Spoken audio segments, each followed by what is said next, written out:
নমস্কার বন্ধুরা, তথ্যমিত্র ইউটিউব চ্যানেলের পক্ষ থেকে আপনাদের সবাইকে স্বাগত। আজকে এই ভিডিওতে আমরা আলোচনা করব ত্রিপুরায় সরকারি কর্মচারীদের মহার্ঘ ভাতা সংক্রান্ত অত্যন্ত গুরুত্বপূর্ণ একটি খবর সম্পর্কে, এবং যেখানে দেখুন বলা হচ্ছে বকেয়া 22% ডিআর সরব প্রবীণরা, অর্থাৎ বকেয়া যে 22% ডিআর রয়েছে সেটাতে সরব হয়েছেন ত্রিপুরার প্রত্যেকটি প্রবীণ। এবং তার সাথে সাথে কবে এই 22% ডিএ মিটিয়ে দেবে বর্তমান সরকার, সেই সংক্রান্ত বিভিন্ন তথ্য সম্পর্কে আজকে এই ভিডিওতে আমরা আলোচনা করব। সম্পূর্ণভাবে ভিডিওটি দেখতে থাকুন এবং ত্রিপুরার এই ধরনের গুরুত্বপূর্ণ খবরগুলি পেতে হলে অবশ্যই তথ্যমিত্র চ্যানেলটি সাবস্ক্রাইব করে রাখুন।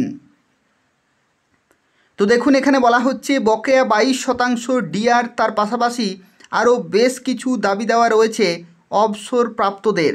অর্থাৎ অবসরপ্রাপ্ত যে সমস্ত কর্মচারী রয়েছেন ত্রিপুরাতে, যারা রিটায়ারমেন্ট করেছেন, তাদের জন্য কিন্তু অনেক কিছু দাবি দেওয়া রয়েছে এবং বিভিন্ন সময়ে দাবিগুলো নিয়ে আলোচনার জন্য সিএমওকে চিঠি দেওয়া হয়েছিল, কিন্তু মুখ্যমন্ত্রীর সঙ্গে দেখা করার সুযোগ পাচ্ছে না জিপিএটি।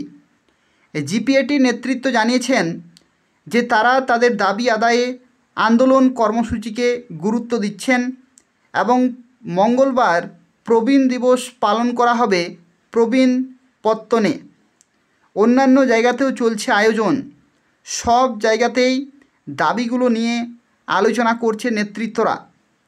5 জন অশীতিপর প্রবীণতম সদস্যকে সম্মাননা জানিয়েও আলোচনার মধ্য দিয়ে উদয়পুরে 35তম বিশ্ব প্রবীণ দিবস উদযাপন করা হয়েছে গভর্নমেন্ট পেনশনার্স অ্যাসোসিয়েশন ত্রিপুরা, যেটা হচ্ছে জিপিএটি এর উদয়পুর ইউনিটের উদ্যোগে। সংগঠনের কার্যালয়ে পতাকা উত্তোলন করেন সহসভাপতি নিশিকান্ত দাস। উদ্বোধনী সঙ্গীত পরিবেশন করেন অসিতপর প্রিয়লাল লস্কর। প্রয়াত সদস্যদের স্মরণ করে শোক প্রস্তাব পাঠ করেন শান্তি রুদ্রপাল। সম্মাননা গ্রহণ করেন বিনোদ বিহারী কর্মকার, নিরঞ্জন ভৌমিক, রায় রামকৃষ্ণ ভৌমিক, রেজ্জাক মিয়া সরকার ও প্রিয়লাল লস্কর। বিশ্ব প্রবীণ দিবস নিয়ে মনোজ্ঞ আলোচনা করেন নিশিকান্ত দাস। একই স্থানে দ্বিতীয়ার্ধে আয়োজিত হয় ইউনিটের 37তম বার্ষিক সাধারণ সভা। উদ্বোধন করেন কেন্দ্রীয় কমিটির সদস্য পীযূষকান্তি দত্ত। উদ্বোধনী সঙ্গীত পরিবেশন করেন নারায়ণ দেববর্মা।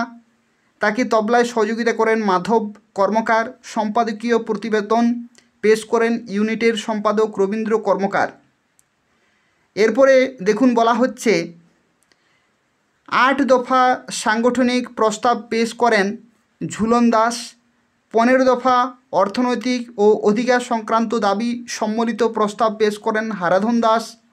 5 দফা সাধারণ দাবি ও 5 দফা স্থানীয় দাবি সম্বলিত প্রস্তাব কিন্তু পেশ করেন লক্ষণ বিশ্বাস। সম্পাদকীয় প্রতিবেদন সহ সবগুলো প্রস্তাব সর্বসম্মতিক্রমে গৃহীত হয় এবং সভায় প্রধান বক্তা হিসেবে বক্তব্য রাখেন কেন্দ্রীয় কমিটির অন্যতম সহ সভাপতি ভাস্কর দেববর্মা।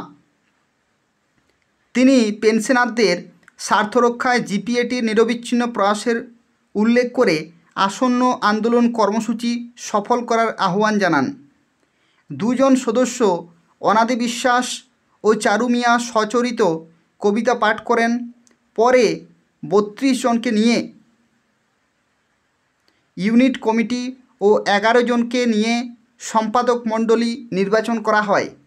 ইউনিট কমিটির সভাপতি, সম্পাদক ও কোষাধ্যক্ষ নির্বাচিত হন যথাক্রমে নিশিকান্ত দাস, রবীন্দ্র কর্মকার ও নিতাইচন্দ্র পাল।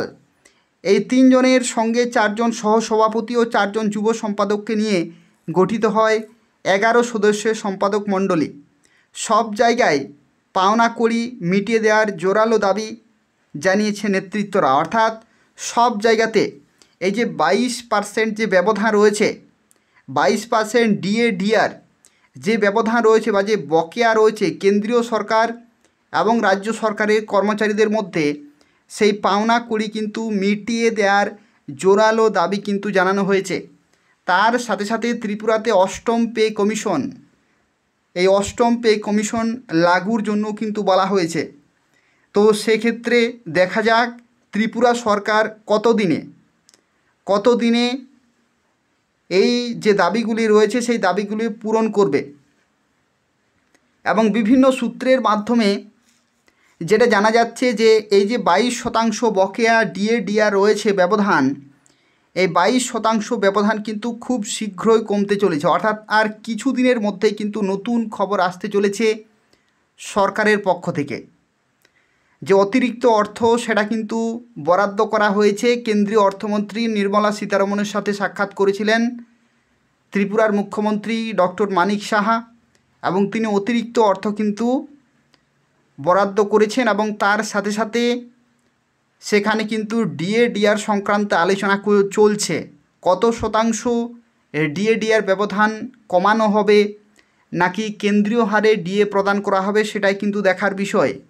কারণ আমরা দেখেছি যে সমস্ত রাজ্যগুলিতে ডাবল ইঞ্জিন সরকার রয়েছে, যেমন ঝাড়খণ্ড, অরুণাচল প্রদেশ, আসাম, এই সমস্ত রাজ্যগুলিতে কিন্তু 58% ডিআর কিন্তু প্রদান করা হচ্ছে, অর্থাৎ কেন্দ্রীয় হারেই ডিআর কিন্তু প্রদান করা হচ্ছে। অথচ ত্রিপুরাতে ডাবল ইঞ্জিন সরকার থাকা সত্ত্বেও সেখানে কেন 36% ডিআর প্রদান করছে বর্তমান সরকার, সেটাই কিন্তু দেখার বিষয়।